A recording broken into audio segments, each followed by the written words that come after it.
د بشردوستانه مرستو په دوام کې په تخار ولایت کې په تیرو 3 ورځو کې اړمنو او بې بضاعتو زرو کورنیو لپاره خوراکي توکي د سعودي عربستان له لوري د توحید موسسې او د یاد ولایت د مهاجرینو ریاست په همکارۍ سره وویشل شول.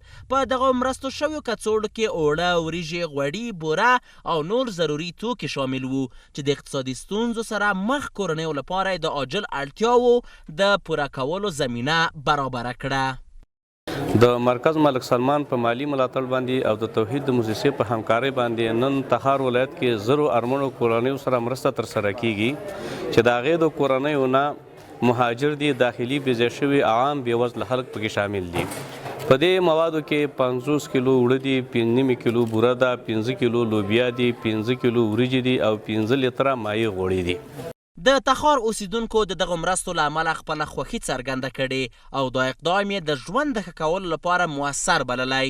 همدارنګه یې غوښتنه کړې چې د خیریه مؤسسو او دولتي ادارو له لوري دا ډول مرستې دوام ولري.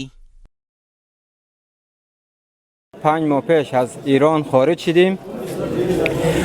فعلا کمک ها از طرف بنیاد ملک سلمان آمده، خوشحال هستیم. از دیگه بنیادا خواهش میکنیم برای مهاجرین کمک بیشتر صورت بگیره. ما خوش و خرسند هستیم به این کمک هایی که به ما سرازیر میشه. به اثر سیلاب ها همگی مهاجر و بیجا بودن، برای ما یک نوع کمک است. بسیار زیاد تشکر میکنیم و اما ما بیجا هستیم. هم تعدادی که اینجا تشریف دارن همگی مستحق کمک هستند. باید این کمک ها افزایش داده شود. کار بسیار ارزنده و کار بسیار خوبی است که در برابر کسایی این کمک صورت میگیره که اونا از نگاه فقر و اقتصاد بسیار خراب که رنگ میبردن. تخار د هغو ولایتونو له ډلې څخه ده چې ډیری بېوزلې کورنۍ پکې ژوند کوي.